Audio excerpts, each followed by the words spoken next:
So this is going to be our best co-op game of 2020 here at Shacknews. Sound like a plan? Oh yeah. Who wants to kick this off? It's Streets of Rage 4. Fight me.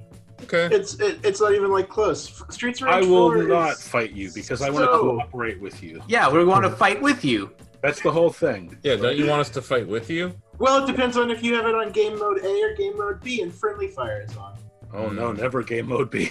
Never. If it's game mode B, then it's Battletoads at that point. Yeah, for real. Oh yeah, that game came out this year. No. Yeah. I know Ozzy loved the new Battletoads. No. Oh yeah. He's saying its praises so high to me. Where he was in my Slack DMs, like, let me tell you how great Battletoads is. Awesome. It Thank was you. great until they stop the fighting and it gets really bad. Yeah. Really quickly. It wasn't totally cool. Hot take: Battletoads was never good. Yeah, that's what I'm saying. It was just hard. It was Oh the my God. poor man's Ninja Turtles. It was the never whole good. time. TJ, Yeah. get us back on the Streets of Rage. Yeah, tell us more about why Streets of Rage 4 rules. Dang. They've been repping this game for so long and like talking about how so good it was going to be. And man, did they deliver. The characters are so good. Like, you got Axel, who's like your sort of standard. He's got the fire punches and all that jazz. You got Blaze, who's a little bit more acrobatic. The other three characters, Floyd Araya and Cherry Hunter and Adam Hunter, they made them like straight. They made every one of these characters like the meta of like an actual fighting game level of like what they can do and how they can do it. Like, and then just like combining them together for like some old school, good old fashioned beat 'em up with a great soundtrack and like a good like just like good levels throughout. Man, this is what I wish. This is why I wish arcade beat 'em ups were still around. Yeah. Streets of Rage 4 is my jam. I gotta back up TJ. Like, it's rare to get like a supremely good brawler nowadays. No matter what you're talking about, even with a lot of revitalized franchises like the aforementioned Battletoads, like a lot of times they just don't hit the mark properly. Streets of Rage 4 knew what it was doing, and it knew the legacy it had to live up to. We've been waiting like literal decades to get a new Streets of Rage. So to see it handled with such just respect and reverence, you know, when they're making this, it's pretty fantastic. And it definitely is, like, as far as like brawlers are concerned, it's like probably the most detailed brawler to come out in a few years. Yeah, I was gonna say, like, the gameplay is really what stands out. Like, Blake, you're right. A lot of brawlers come out, but they're really basic, and they're like not intricate at all when it comes to playing a game. Streets of Rage is the opposite of that. It's like, very deep. Yeah, you can pick it up and play, but you can like become a master of it. I can't wait to see it like in speedrun form. I think it's going to be a really fun game to watch in that format. So we got to talk about the combo system in that game and how much it matters, especially in like the co-op element. The combos are almost as good as these combos that I'm munching on right now, Teach. Yeah. Like the combo system is like you keep the combo going as long as you can, and you get points based off of where the combo stops and ends, as long as you don't get hit in the process. Like, if somebody gets hit in the process, the whole combo comes to an end and you lose all those points. And so there's like this incentive, especially between a duo or multiple players, to like keep landing hits in spaced intervals that keep the combo alive and keep the combo going into like insane numbers. Like, your standard player will probably be able to link 15 hits together before they either get hit by something or just don't run into an enemy fast enough to keep it going. But like a set of players working very carefully in sync can keep like the combo going throughout an entire level and just like build a super massive score off that, which is just so cool to me.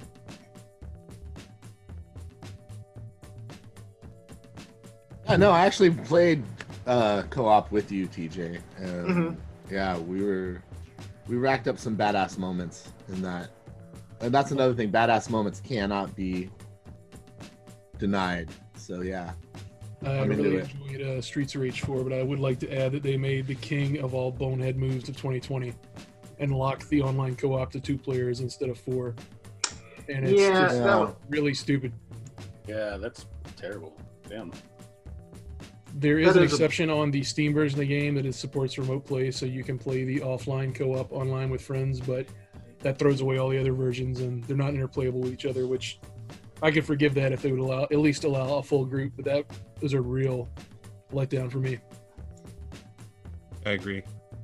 It's really the only letdown of that Especially game. since they built the online into it to begin with. Like, I don't understand what stopped them from having the next 2 in.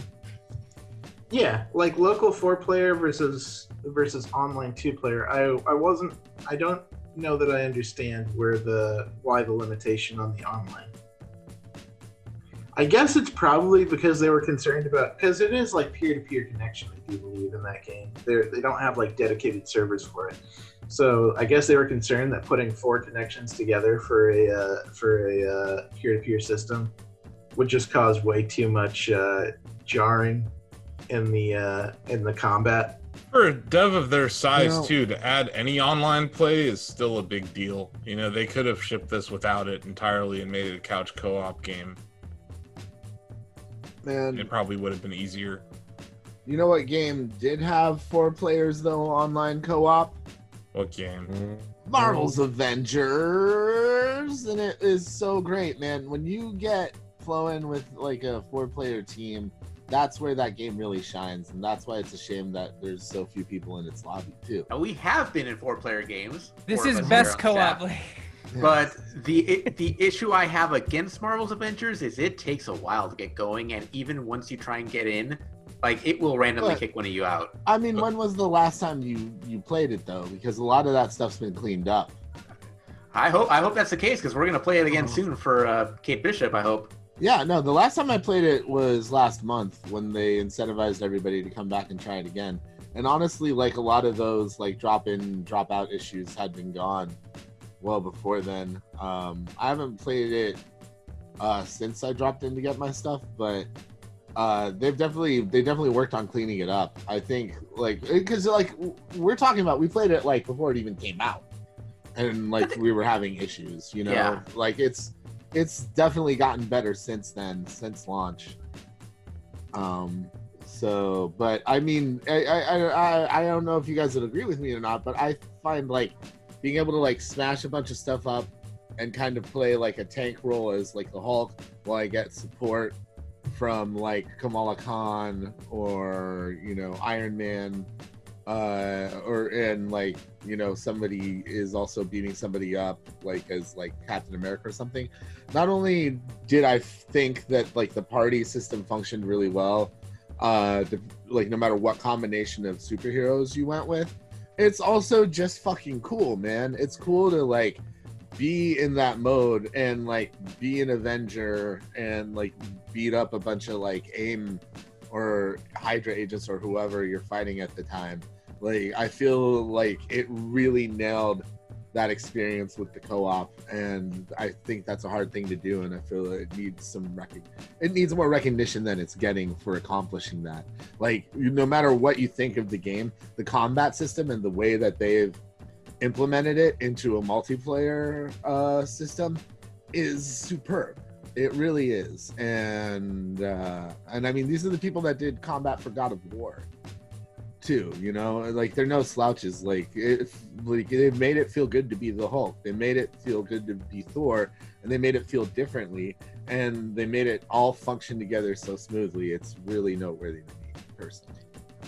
I'm gonna say that Marvel's Avengers has like some complicated systems and getting a character build. Like we discussed this a little bit in Quietest Lobby, but like getting the character builds takes so much work. And a game that I'm gonna bring up that doesn't have that much work is Minecraft Dungeons. And Minecraft Dungeons there's a lot of it that doesn't get the core Minecraft of it, right? Like there's not so much crafting in a game called Minecraft, which is really weird to me. But as an old school Gauntlet player who likes playing that 4-player dungeon crawler type of thing, having that drop-in, drop-out feature just works so smoothly, and having people be able to jump in at any time, or being able to like play with kids, like it's such an easy game to jump into. I had fun with it in a co-op setting, so I want to give some love to Minecraft Dungeons as well. They released crossplay, didn't they, recently too, Ozzy? Yes, they did. They did about a month ago. I don't think it will win, but I love the cooperative multiplayer in Demon Souls, especially if you coordinate with friends. My wife and I have gone through all those games, including Demon Souls, the original, together. And just to, I don't need to rehash everything because we talked about it in Best Multiplayer Game, and TJ brought up a lot of great points. But just a shout out to that game. I love the co-op experience with strangers. I think there's a special connection there, but also coordinated with friends, and in my case, spouses. Mm-hmm. And if you want to lose your friends, let me tell you about a game called Moving Out. Because Moving Out, there's a strike against it because there's no online play, but you know what? As a local game, God, it's so much fun. Just trying to grab a bunch of stuff and chaotically move it out of the house, getting each other's ways, and then like once you have everything moved out, it's like, crap, how does this all not fit in the van? Like there's so much chaos in this game. I love Moving Out. I don't think I've had more fun with a game this year than that, and it works at its best when it's local co-op, when you have more than one person. Like I've called it couples building before because it's almost ended my marriage more than once. But if you get 3 other friends, God, it's just amazing. It's just the best. That game was a lot of fun. I really like Moving Out as well. It's good old classic couch co-op, which you don't get too much of. There aren't a lot of instances in it where you actually have to work as a team, but those moments where you do, where it's like, okay, you're like into moving cars, you gotta like, just toss boxes over, like, let's go. Or like, okay, I have a bunch of breakable stuff, but we can go faster if I toss it across the pool to you over there. And then you just throw it, and then person drops it and just breaks, and you know what? Everybody still has fun anyway. Yep. I mean, I love that Billy Joel song, so I'll give it that much. It's named after a really good Billy Joel song. So I'm seeing Spelunky 2 is also on this list. Shout out to Spelunky 2 for a local co-op for now. Like the online's not up as of this as the time we're recording, right, TJ? Like I don't think online co-op is up yet. No, but like local co-op, like it has as much fun as it is to like have those moment to moment like wacky deaths come and hit you like every now and then. Accidentally getting your friend killed is worth a lot of laughs too. So yeah, I gotta give Spelunky a shout out for that. That's that game is so chaotic in single player that just adding another person to trigger some sort of another one that could end friendships right there, like in that Moving Out, in that overcooked kind of way. And I love that's a thing in Spelunky. Learn to forgive your friend who grabs the ghost jewel. It's like, what are you doing? Don't put that down! Oh God! Or like triggers the trap. It's like, hey, what does this idol do? Yep. I just met that idol for the first time yesterday. I had a great moment. Yeah, it's like, hey, what does this do? And then I think Josh may have added this game, Risk of Rain 2. Man, hold on. He did. Yeah. Risk of Rain 2 is really good. Risk of Rain 2, like, sorry. If you're, no, go ahead, Blake. Go ahead. If you're playing that game in co-op, that's really the way to play it, because you have the potential to get everybody really kicking butt in an OP way if you play it right. And, it's so good. It's nice how supportive everybody seems to. At least in my experience, playing with strangers, like things aren't that bad. No, like people aren't screwing each other over. They're more trying to help each other get the right weapons and power up and stay alive through each wave. And you can kind of, at some point, like I remember just playing until the point where I got bored and I'm like, I'm sick of like going through all these waves of enemies. I'm just omnipotent at this point. And piecing out, but it's also just like a good looking fun time. And it's impressive because the first Risk of Rain's like very classic side-scrolling looking, game. And then this is like a full like third-person shooter sort of. I think it's third-person. It's been a minute since. Yeah, it's third-person. It is third-person. But yeah, like this third person like action arena shooter. It's like completely different from what came before it, and it's cool to see franchise sort of pivot with their sequel like that in a way that keeps the core concepts of Risk of Rain, like the randomness and like the environmental aspects, but like takes it to a different perspective. Like that's rad. Like I think Grand Theft Auto is like the only other franchise I could think of where like a series like took a dramatic pivot in its style, gameplay style like that. Yeah, no, there's just something about, I mean, the game's a lot of fun playing by yourself, but when you start getting people involved with you, it supports up to 4 players. As far as I know, I don't think they've had any updates. It's been a month or so since I played it last, but there's just something about like getting 4 people together, and like whether you're a group of friends hanging out in Discord talking or you're a group of randoms like Blake said, like there's just this kind of synchrony to it, like helping each other get the items that you need, and helping each other like stack the items that are going to allow you to do the most damage and like play out the strengths of your character, you know? And it just feels really good. Like everything about the game feels really good. It's really smooth. Like getting your friends involved is really easy. It's really simple to set up, and then you just go. And as long as you're staying alive, you can pretty much go for as long as you want, you know, until like Blake said, you just kind of get to the point where it's like nothing really feels like a challenge. You're like, okay, well, you know, what can we do to spice this up? Or you like, you know, you start over from the beginning, but it's just that build up with your friends there and like struggling through those rough boss fights to come out on the other side that feels really, really good. And it captures the spirit of roguelikes really, really well. And like, it's probably the best multiplayer roguelike I've ever played. Like even on top of like Spelunky and stuff like that. Like Risk of Rain 2 just captures it better than any other game in the genre, in my opinion. I'm going to weigh in on with Ozzy. I think there's something really special about a game that you can sit down with your kids who are younger and maybe can't understand things like Marvel's Avengers or Risk of Rain and like enjoy it just as much as they do, and have up to, you know, 4 people in one dungeon, you know, that can leave if they need to really quick to go do something and come back. They can continue to play with their kids, or if their kids get distracted, they can leave the game and go do something else and come right back and continue playing with you. I think that's something that a lot of games have lost, with the exception of Nintendo, just that kind of the game is for everybody and everyone can enjoy it, you know, no matter how young or old you are, that kind of thing.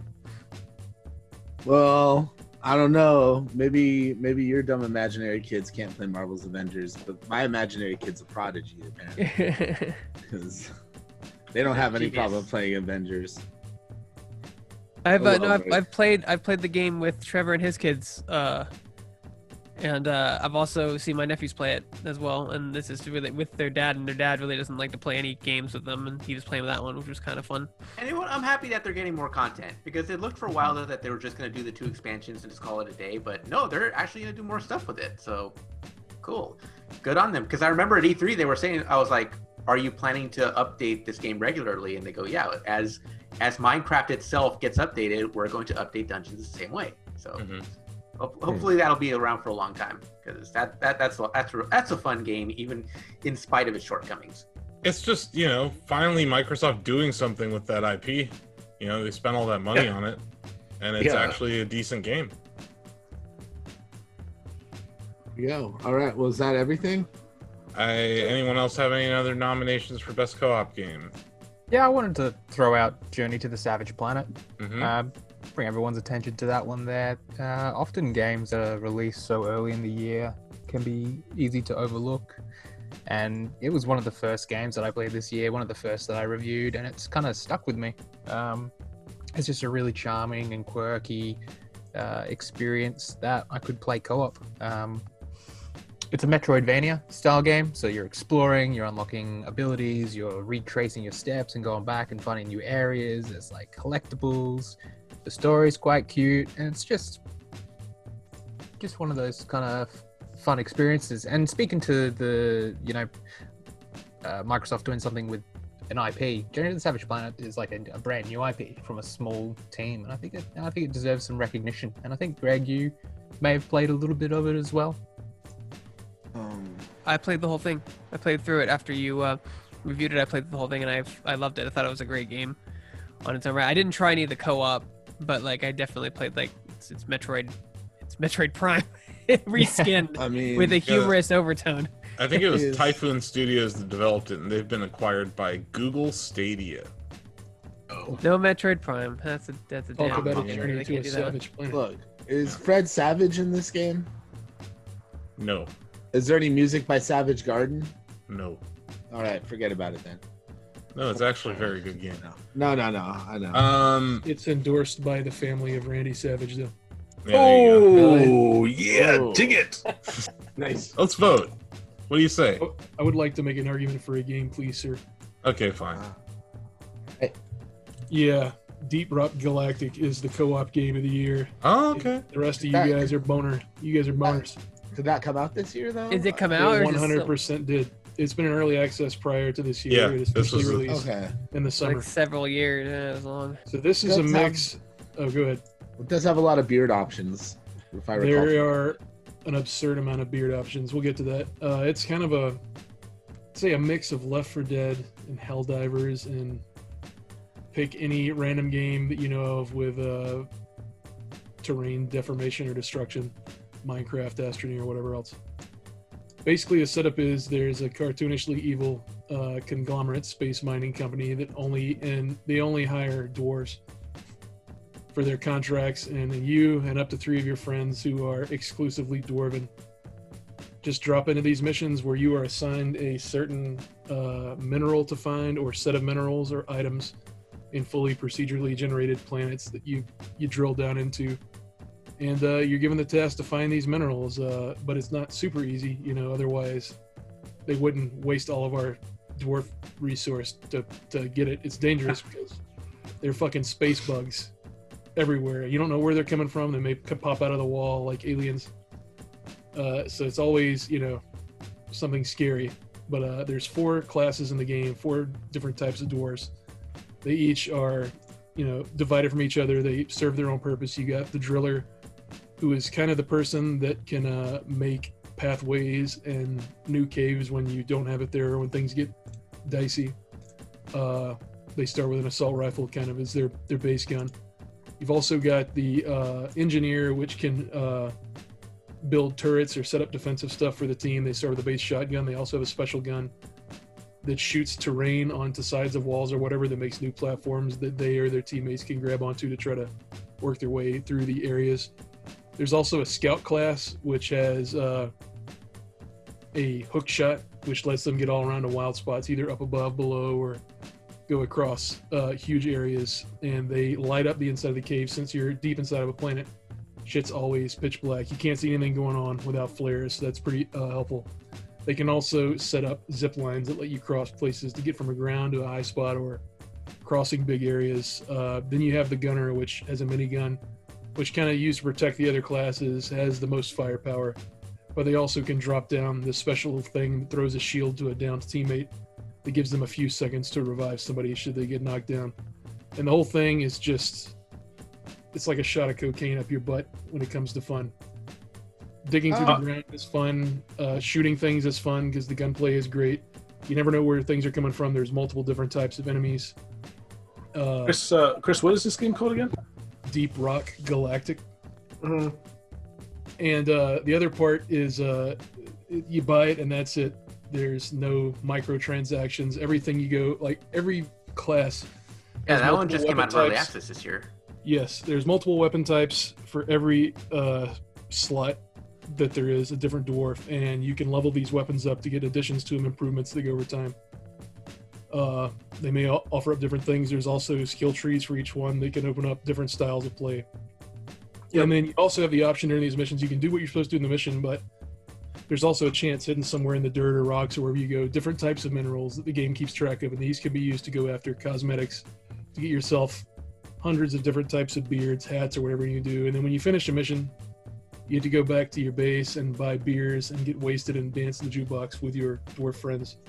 And then also you can eventually get the ability to get specialty types of beers that not only get you drunk, but may offer you certain statistical bonuses to the cooperative crew before you go in and out of missions. Everything is completely procedurally generated, so it's never the same thing twice. Nearly endless replay value, multiple levels of difficulty that let you scale, even if you've got a level 1 guy with max level dudes, and it's drop in, drop out at any time during missions. It's got it all. It kind of reminds me of a first-person Helldivers. It's very, very Helldivers in the setup of the classes and the way you go to missions or whatever. The other thing I'll add is at the end of each mission, once you've secured the bag, you have to put a call in to extract from the mission. And when that happens, it sends off a alarm. If you ever played Left 4 Dead, you know what it's like when you get the witch or one of those certain scripted sequences where they send the kitchen sink at you and you crap yourself, you get white knuckles, it's crazy. Every mission in Deep Rock Galactic ends like this, where it usually takes you and your friends working together with all the different class abilities, running, squealing at each other over the mic, doing whatever you can to hopefully you can all get back into the ship before it pulls out of the ground. Sometimes you all get out, sometimes you don't, but it's always hilarious at the end of each time. And if you all make it, obviously, you go enjoy that beer and have a good... couldn't have any other kinder words to say about this. I feel like it's not... I mean, no game is perfect, but this is as close to perfect as I've played in 2020 of any game type. I was going to vote for Journey to the Savage Planet, but Chris bringing to my attention that it's been released this year, this looks fantastic. Back into Deep Rock Galactic. Yeah, this looks fantastic. From the makers of Goat Simulator at that. I think same publisher. It's not the developer. I think Coffee Stain is the publisher before they got absorbed by Koch Media earlier this year, I think. Oh yeah, you're right. Ghost Ship Games is the actual developer. Yeah, Deep Rock Galactic is really it's a lot of fun. I played that with some friends and it's really, really good. It looks like I love the shooting bugs and them just coming at you from all sides. It gives me an EDF vibe in the best possible way. Oh my gosh. But everything about it is also, I mean, I guess EDF is really lighthearted too, so I guess it's somewhere in there. I think I watched Landros stream this earlier this year on like a Saturday, and yeah, I think he did. Funny as hell. This game is very good. You know what it reminds me of? It reminds me of does anyone remember Alien Swarm? Yeah. The That's Valve game. Yeah, it reminds me a lot of that with like, like it's just really well done and like some of the same kind of like I guess stylistic choices with the enemies and stuff. But yeah, no, it's really good. The worst part of this game is that Steam doesn't sell 4-packs, which is a war crime. Yeah, it is a crime. Agreed. A war crime. It is a war crime, David. If you played enough hours of this, you would understand. No, I find it genuinely funny, and I want to play it. It looks great. Okay, so let's vote.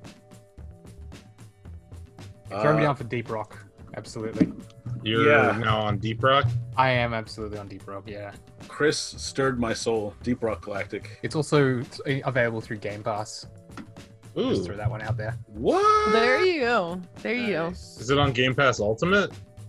Yeah. It is available for the Xbox console, yes. I don't know if Xbox and PC can play together. I'm not 100% sure. Okay. I'm only a Steam boy on this one. That's my only experience. Okay, so we got Chris, you're voting for Deep Rock. Sam's voting for Deep Rock. David's voting for Deep Rock. Anyone else want to get their votes in? I'm Deep Rock as well. Chris, that was one of the more compelling arguments. Okay. So far, so he's got me. My vote is for Moving Out, which is also on Xbox Game Pass. Oh damn. Chris makes a very it's easy to like skip a game that's been in early access for several years, and not even realize it has like a soft release because it's been for so long. But yeah, I remember playing that game in early access and it was fun. So yep, I'll Deep Rock Galactic. It's crossplay between the Xbox One and Windows 10 PC versions. Okay, so it probably is that Game Pass Ultimate game. It's not crossplay via Steam though, which is unfortunate. But oh well. But still. Steve. I'm going with Streets of Rage 4. Streets of Rage 4. Okay. Blake. I'll make my Marvel still, baby. Excelsior. Yeah, you're the only one. I'm gonna just keep voting Marvel's Avengers for every single category until it wins one. This is definitely eyes on this year. Last year was Crackdown 3. This year's Marvel. God, I forgot about that. Guys. Yeah, Crackdown 3 was a good co-op game. I'm staying on Streets of Rage 4. Streets of Rage 4. Love that game so much. Josh. I really wanted to like that game more than I did, because I used to love beat 'em up, specifically Streets of Rage 1 and 2, but I might be dead inside because no brawler has really done a lot for me in a long time. But I gave it a shot. Josh. As much as I love Risk of Rain 2, I do think Deep Rock Galactic has a lot more to offer the co-op route. So I'm gonna have to side with Krabs and everyone on that vote. I think Krabs did a very good job making the case for Deep Rock Galactic. I also think that the stream that Landros did kind of gave me everything I needed to know about the game. I like moving out a lot. That kind of fits me more than most of these, but yeah, I'm gonna go with Deep Rock Galactic. So that's overwhelmingly our winner. We have 2 votes for Streets of Rage, 1 vote for Moving Out, 1 vote for Marvel, and then everybody else is on Deep Rock Galactic. So, against all odds, the best co-op game of 2020 here at Shacknews is Deep Rock Galactic.